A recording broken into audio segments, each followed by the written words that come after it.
बहुत साल पहले की कहानी है। एक ननपुर नाम का गांव था। गांव में सब लोग मिलजुल कर रहते थे। गांव में कोई परेशानी आया तो मिलकर परेशानी दूर करते थे। वह गांव में एक लड़का रहता था। वह स्कूल पढ़ता था। वो बहुत मेहनती और ईमानदार भी था।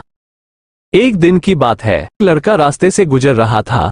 उसने खंभे पर एक पर्ची टांगा हुआ देखा और उसमें कुछ लिखा हुआ था। लड़के ने थोड़ा नजदीक जाकर पढ़ा तो पर्ची में लिखा था, कल रास्ते से गुजरते वक्त मेरे 100 रुपये गुम गया था तो मैंने ढूंढने की बहुत कोशिश की लेकिन मुझे नहीं मिला। यदि किसी को मिले तो इस पते में पहुंचा देना। पर्ची में एड्रेस लिखा था। लड़के को वो एड्रेस में जाने का इच्छा हुआ। लड़के वो एड्रेस में जाकर देखा और आवाज लगाया तो एक झोपड़ी से वृद्ध औरत बाहर निकली। लड़के ने समझ गया कि वृद्ध औरत यहाँ अकेली रहती है। उसने बोला, माँ जी आपके गिरे हुए 100 रुपया लीजिए। उस लड़के की बात सुनकर वृद्ध औरत रोते हुए कहने लगी, बेटा मुझे अभी तक करीब 15-20 लोग 100 रुपया देकर चले गए। मुझे ठीक से दिखाई नहीं देता है और मुझे पढ़ना भी नहीं आता है। पता नहीं किसने मेरी ऐसी हालत में मदद करने के लिए ऐसा किया।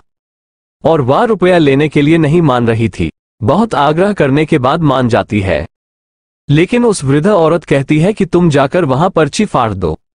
लड़के ने बोला, माँ जी आप बेफिक्र रहिए, मैं पर्ची फाड़ दूंगा।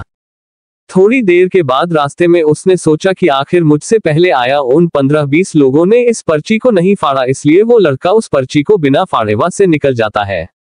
उस लड़के की मन में उस व्यक्ति के लिए बहुत ही आदर और सम्मान था जो पर्ची टांग के गया था। सीख, हमारे मन में किसी जरूरतमंद की मदद करने की इच्छा होनी चाहिए, क्योंकि मदद करने के बहुत सारे तरीके होते हैं। हम किसी भी तरह से मदद कर सकते हैं। वीडियो पसंद आया तो एक लाइक और सब्सक्राइब कर दीजिए।